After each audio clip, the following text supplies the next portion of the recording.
Hi, my name is Andrea Kupfer-Schneider, Professor of Law and Director of the Institute for Women's Leadership at Marquette University. In honor of the 100th anniversary of the 19th Amendment, and in recognition of how important women are in this current election, we are delighted to bring you our virtual conference on women's suffrage and innovation. How is innovation linked with voting? To understand both the history of the women's suffrage movement and the current evolution of voting rights is to examine innovation in political activism, intellectual empowerment, and inventive women. We hope you will enjoy all 8 segments on this important subject. Thank you for joining us. I hope that you're enjoying the Institute for Women's Leadership Conference on Suffrage, Voting, and Innovation. This is the 5th video in the series, Votes for Inventive Women, Why Suffragettes Cared About Women Inventors. Hi, my name is Kaylee Murray, and I'm a professor of law at the Marquette University Law School. I specialize in property, patent law, and intellectual property law, and so I'm very excited to introduce you to Professor Kara Swanson of the Northeastern University School of Law, who will be speaking to you on Votes for Inventive Women, Why Suffragettes Cared About Women Inventors. Professor Swanson is an accomplished legal scholar, legal practitioner, and scientist whose chief interests are in intellectual property law, gender and sexuality, the history of science, medicine, and technology, and legal history. Professor Swanson was awarded the 2018 History of Science Society Margaret W. Rossiter History of Women in Science Prize in recognition of her article, Rubbing Elbows and Blowing Smoke, Gender, Class, and Science in the 19th Century Patent Office. Professor Swanson's research has also been supported by the Mellon Foundation, the National Science Foundation, the National Endowment for Humanities, and the Limless Center for the Study of Invention and Innovation, among other funding organizations. Professor Swanson's scholarship has earned multiple awards, including honors from the Society for History of Technology, the Association of American Law Schools, and the Iowa Historical Society. Her current book project investigates the relationship between the patent system, American nationhood, and citizenship by examining the ways in which women and African Americans, in support of their movements for full political and social equality, sought to demonstrate their inventive capacities.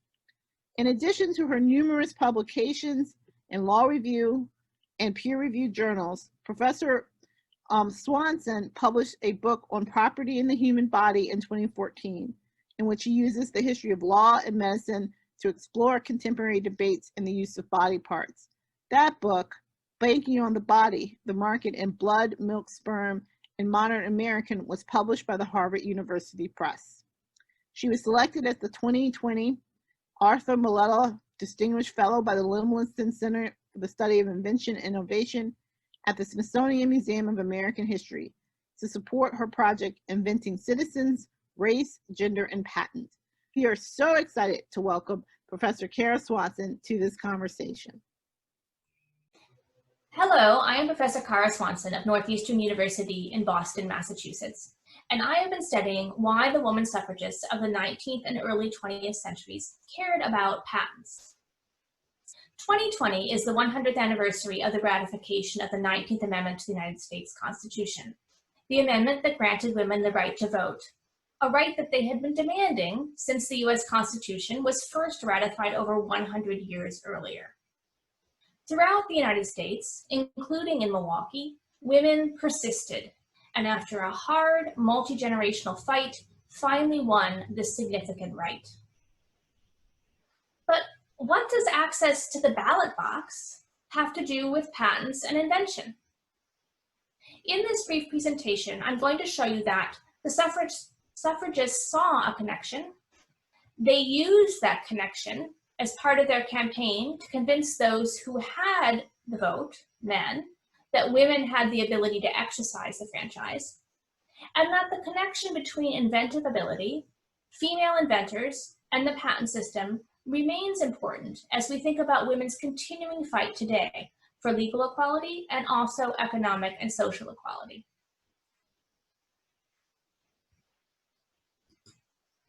Today, women earn about 12% of US patents. The purple line on this graph shows that women as a percentage of all patentees have risen from about 4% in 1976 to about 12% in 2019. But that is, of course, much less than their percentage among the population, a little more over half, and even less than the rate of participation in STEM fields.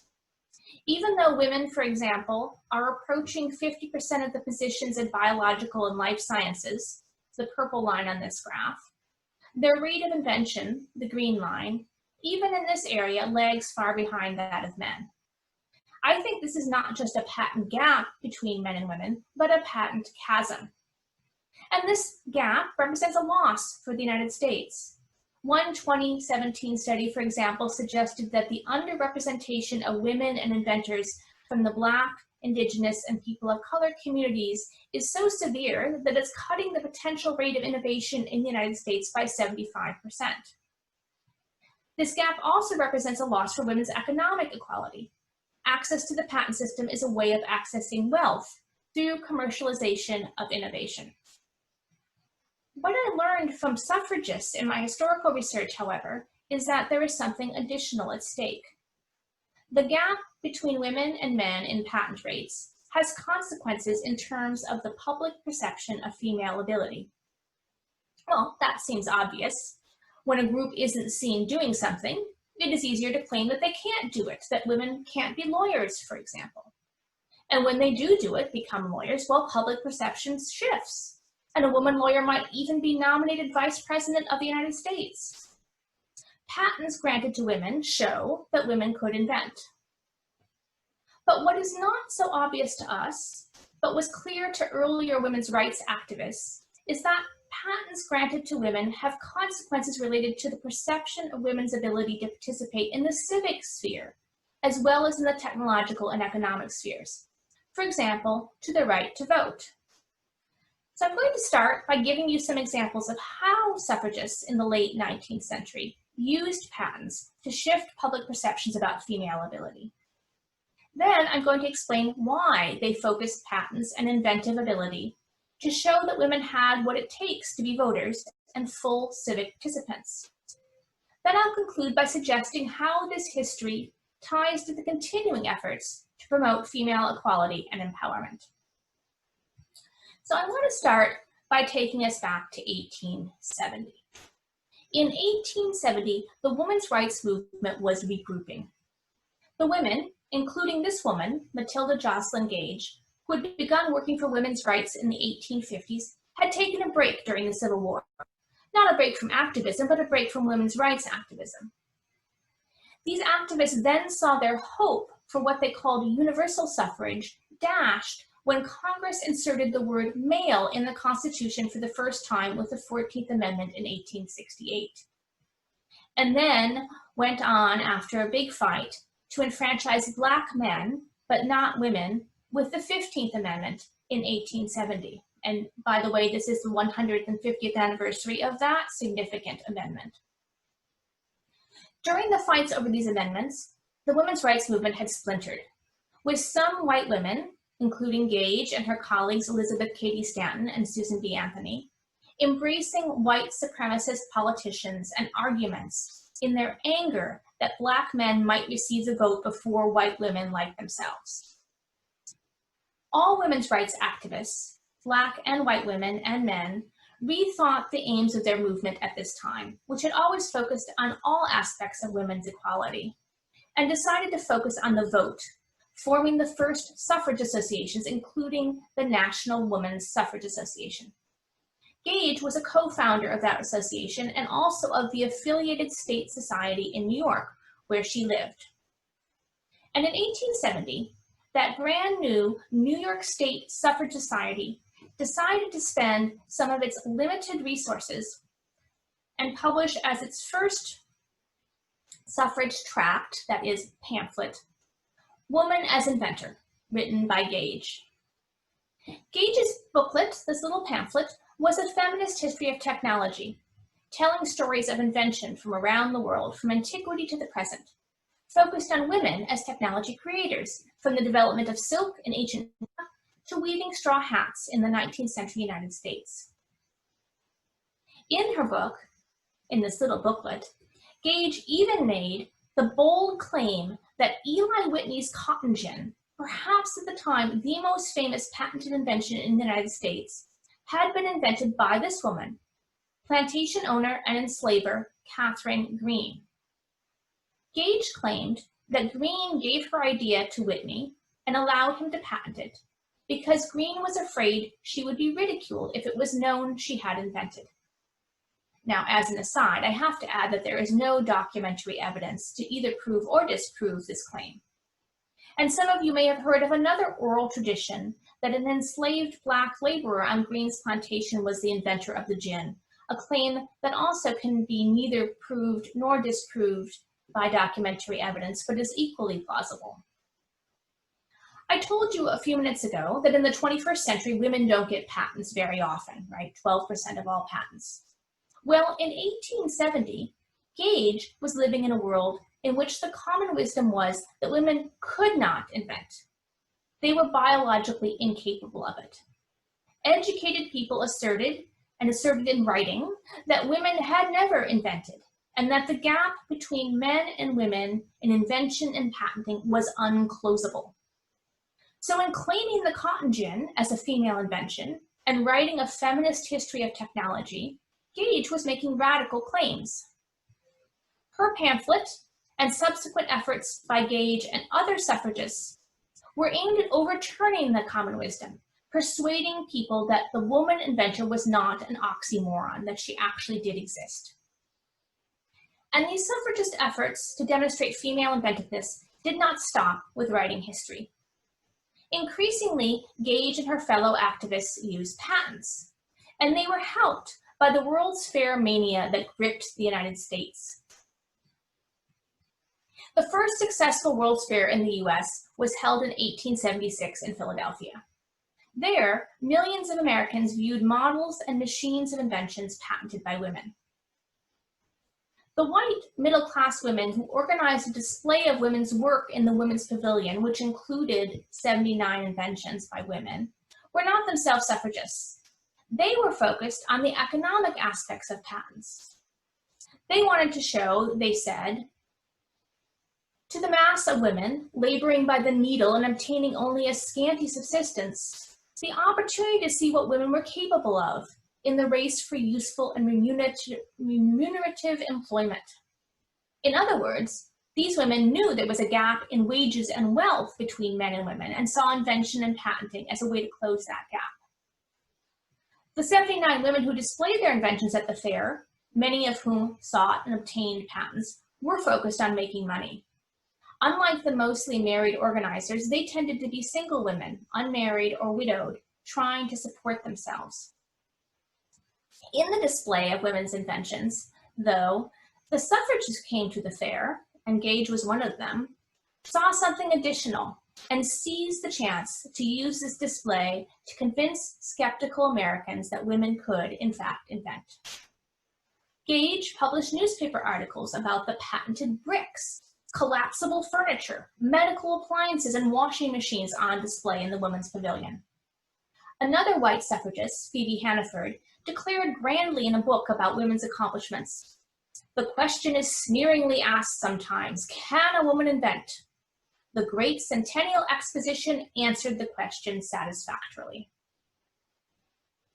At the Great Chicago World's Fair in 1893, formerly known as the Columbian Exposition, a white suffrage supporter named Mary Lockwood was head of the Patents Committee, and she recruited 300 women inventors to display in the Women's Building. Further, by the time of the Chicago Fair in 1893, another woman interested in women's economic opportunity, Charlotte Smith, had managed to badger the Patent Office into reviewing its records and identifying women patentees based on first names.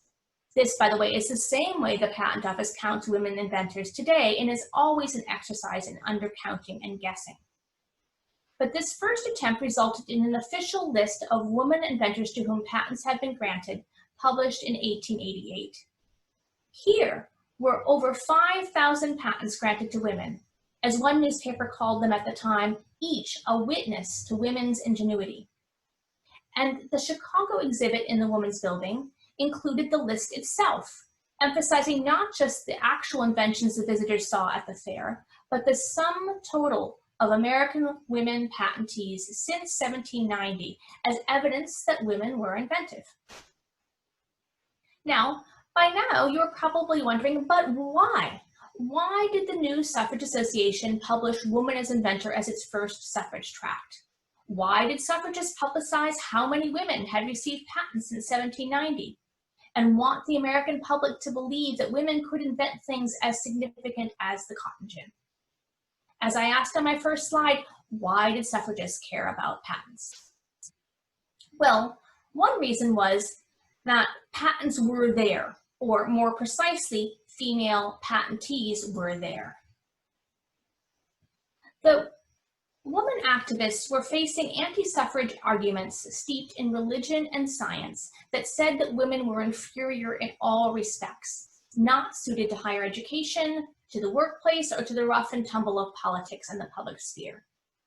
Their desire for the ballot was simply a delusion, as this anti-suffragist postcard claimed, since women were incapable of exercising the vote. To counter these arguments, women's rights activists wanted to show women's abilities in all respects. But the same arguments they were fighting, that women were biologically inferior in their abilities, were being used to keep women from accomplishments and venues where they could prove their abilities and develop arguments to dispute these arguments. They weren't allowed into most colleges and universities. They were excluded from many jobs. They couldn't serve on juries, and of course, they couldn't vote. And even if they trained as lawyers, they weren't admitted to the bar. But they could get patents, as that list of 5,000 female patentees since 1790 showed. And as the suffragist who arranged the display of female inventions in Chicago, Mary Lockwood, said, the patent office was one place in the machinery of government where woman stands on equal footing before the law. And what was a patent?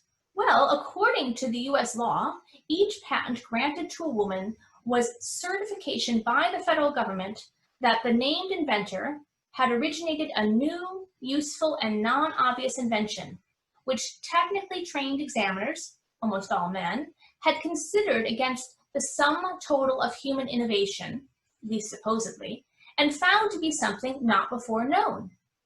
That made patents powerful evidence and made patents an unusually good form of rebuttal evidence for these biological arguments, and a form that kept increasing in number year after year. The solid line in this graph indicates patents granted to women each year between 1860 and 1895. They're measured on the left axis from 0 to about 300 a year by the time of the Chicago Fair. The lower line shows the gap between female and male patenting. It measures all patents on the right axis from a scale of 0 to 20,000 patents issued a year by 1895. So patents were powerful evidence, and they kept accumulating. But there was another reason that suffragists cared about patents, much more directly related to my original claim that patents granted to women have consequences related to the perception of their ability to participate in the civic sphere, as well as the technological and economic spheres. And here's that reason in the words of President Grover Cleveland from his speech at the opening day at the Chicago World's Fair. We have made and here gathered together objects of use and beauty, the products of American skill and invention. We have also made men who rule themselves. What Cleveland was describing was that by the second half of the 19th century, Americans saw themselves as a uniquely inventive people and also understood that quality, inventiveness, as directly related to men ruling themselves, that is, participating in democratic self-government through voting. Since the Revolution, American elites had believed citizens who participated in democratic governance required the capacity to think independently. Voters needed to form their own opinions, not just imitate those of others. Initially, states had used property restrictions to ensure voters who thought for themselves. By the mid-19th century, however, states lifted voting restrictions for white men and instead formally excluded women and non-whites from the polls. Believed incapable of independent thought, they, like children and the insane, might be citizens, but they could not be voters. Well, patents demonstrated independent thought, the ability to come up with an idea that no one had had before. So, because of this perceived relationship between invention, patenting, and voting, the suffragists had faced arguments about women's inability to invent that meant they should not vote.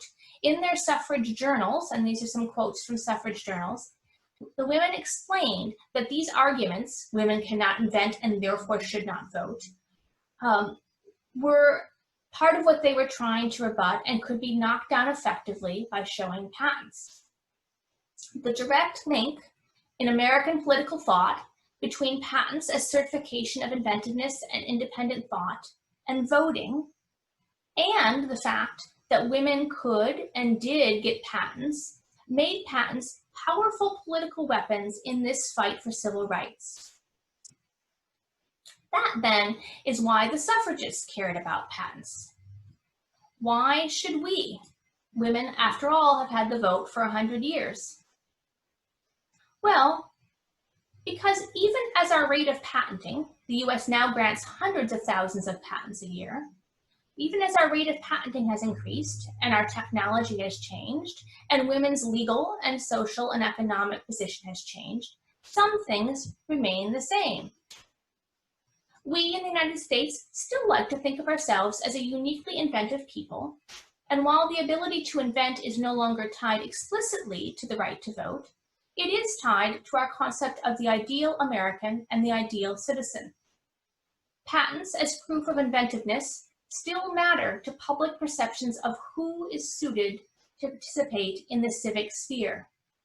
So the patent gender gap matters, not only with respect to technology and economics, but also with respect to broader aspects of social and political inclusion. Why do I say that? Well, we have a National Inventors Hall of Fame to celebrate and remember American inventors, housed by the US Patent and Trademark Office, which runs programs to shape the future of American ingenuity by encouraging the inventiveness of American children. We teach children to be American in part by teaching them about inventions and inventors. And since 2016, as immigration has returned forcefully to the national agenda, I have been watching as we see scholars looking to document immigrant contributions to the US by counting patents granted to immigrants, using patents as suffragists did to display the ability and merit of a certain group to be full citizens. Which brings me to one last aspect of patents that has not changed: the whiteness of patentees.